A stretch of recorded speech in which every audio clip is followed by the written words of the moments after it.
Us now as we look at the wildest news stories and rumors you need to know, including WWE brings in massive profits, a WWE star wrestled Paralyzed, a former WWE star arrested for a shocking crime, the real reason behind Dakota Kai's release, an NXT superstar deletes a highly controversial tweet against Ricochet, Hendry WWE Bound, a WWE star is glad he got released, and much more.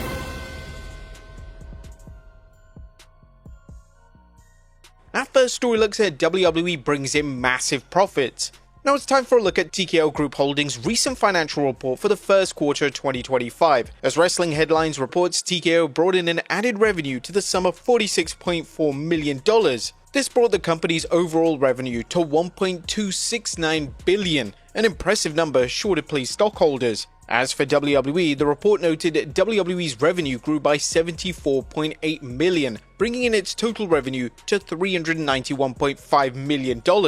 And naturally, WWE critics will question why the company released more wrestlers recently despite posting these large numbers. Unfortunately, it's the same reason as fans saw when WWE posted record profits during the pandemic and canned wrestler after wrestler.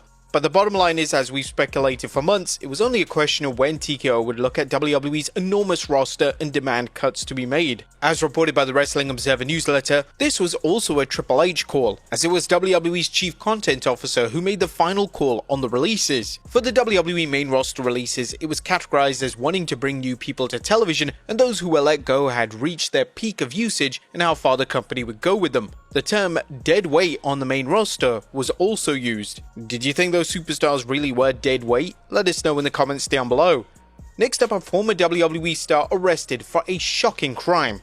Now, this story contains references to sensitive and potentially disturbing material involving misconduct and exploitation. Consequently, it may be upsetting for some viewers, especially those who have lived with experience of trauma. Of course, if you want to skip over, timestamps are in the description.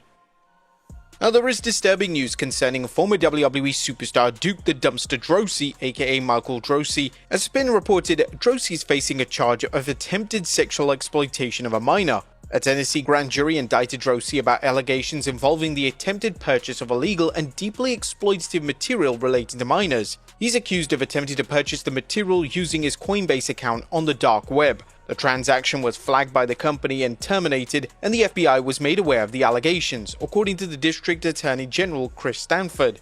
Now, this isn't Droese's first brush-in with the law, as a Metro article detailed how the former wrestler resigned from his teaching job in 2013 after being caught selling oxycodone to an undercover agent, and he was sentenced to a month behind bars. The fact that this man was accused of such a crime and he was working with minors as a teacher is just disgusting. But Droese was also working with a court program. Recently, the wrestler was working for the 31st Judicial District Adult Recovery Court Program, which also referred to as a drug court, as a DUI coordinator. Droese is currently on bail, and if proven guilty, he will definitely spend some time behind bars.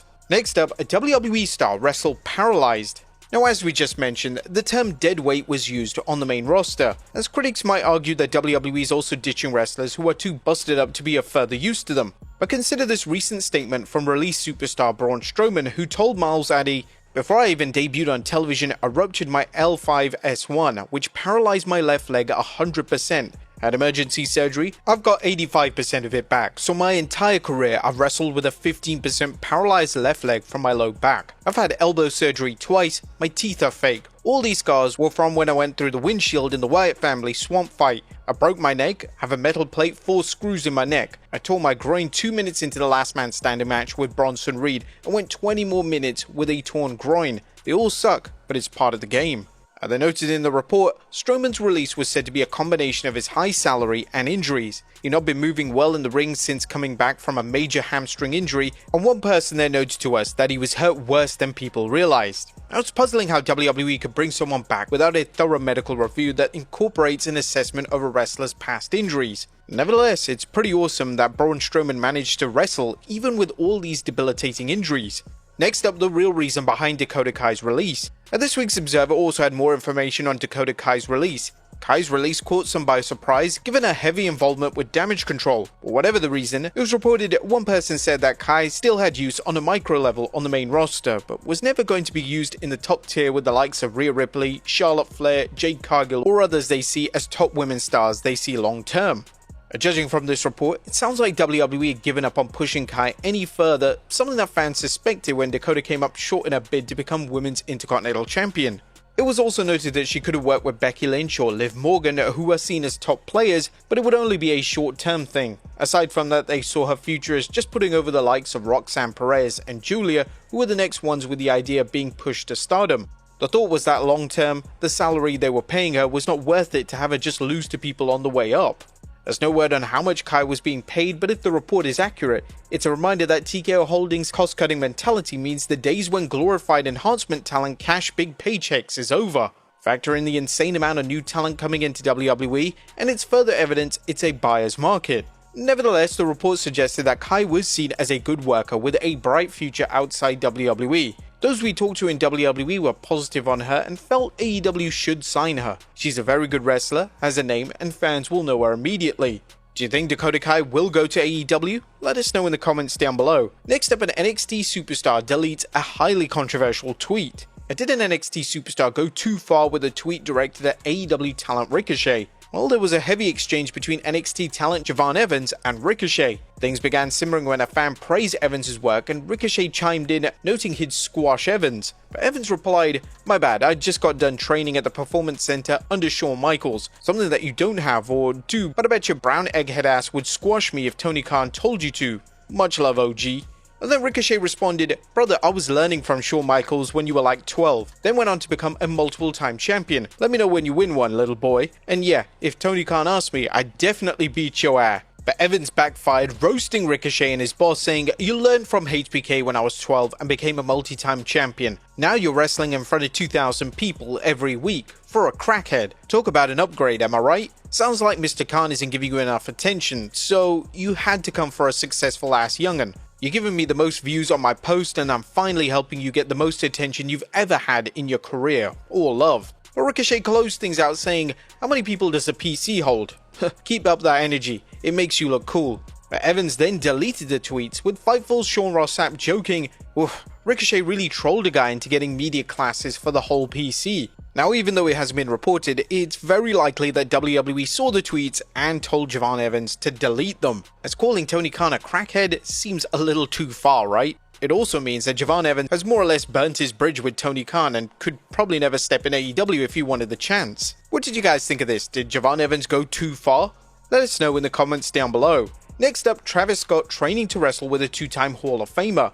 Don't be surprised to see rapper Travis Scott in a WWE ring. By now, you've likely heard rumors that WWE is planning to book him in an actual match, and according to The Rock, two-time Hall of Famer Booker T is training Travis Scott. Although the WWE's reaction to Scott has been indifferent, despite Travis participating in John Cena's attack on Cody Rhodes at Elimination Chamber and interfering on Cena's behalf at WrestleMania 41, it appears that WWE really is determined to throw him into the mix and have him wrestle. I really have a feeling though, even though he's going to be training, I don't think he's going to be that good in the ring. We're not going to get Bad Bunny levels of wrestling here. Next up are the Lucha Brothers reuniting. It's good news for fans of the Lucha Brothers tag team, as WrestleVotes is reporting that WWE intends to reunite Rey Fenix and Penta El Zero very soon. Sources indicate there are plans in the very near future to align Rey Fenix and Penta on the same roster and to present them as a team, the Lucha Brothers. The report stated, "We're told the idea behind debuting Rey Fenix on SmackDown pre-WrestleMania was done to keep Penta's momentum on Raw uninterrupted during his Intercontinental Championship feud.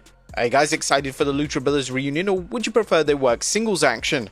Next up, Joe Hendry WWE Bound. Joe Hendry's future in wrestling is so bright that he's got to wear shades. That is if a new report from PW Insider proves true, as the site recently noted that Hendry has received plenty of positive feedback backstage and he's considered a lock to sign with WWE once his TNA deal ends. But speaking of Joe Hendry, Pop Base Philippines reported Joe Hendry I Believe in Joe Hendry entered into the iTunes Philippines Top Songs chart at 28. Looks like they believed. And finally, a WWE star glad he got released. And last but not least, how did the Good Brothers, aka Carl Anderson and Luke Gallows, feel about their WWE release? The talented team recently chatted with Fightful Sean Ross Sapp, with Anderson noting, "I look at it like this, if you know us, you know our happiness in the last 2.5 years wasn't really there. In the last 2.5 years, we've been looking at different avenues to get out of what we had gotten into just because of where we wanted to be. What we signed up for wasn't what came to be. And so the things we were thinking about were ways to get out and how to do this. This isn't working out, like we want out of here anyway. Anderson added that he was glad that it happened. I'm not like a super religious man, but like I was saying, I was praying about stuff or throwing up vibrations to places wherever I was doing it, and it all worked out. And there's zero resentment towards it. It happened for a reason. I'm glad it happened. It needed to happen. The Good Brothers returned to WWE in 2022 following their release in 2020 during the pandemic. Their second run was even less successful than their first run in WWE, with the team making infrequent appearances on TV, and the most notable recent appearances being a program on NXT. Gallows shared his thoughts on the release, sharing his tag team partner's sentiment. "Yeah, so free. It's the most freeing I've ever felt in so long, and any bitterness or madness or whatever, and whatever the process they go through to make that happen, I don't know. And honestly, Sean, this is a true honest fact. I don't care, and it doesn't bother me. Whatever they did to it, they got there. Great, I'm here now, and it's a blessing. It's an absolute blessing, and I'm happy." Anderson and Gallows are headed to New Japan for a match alongside the Young Bucks at New Japan's Resurgence show.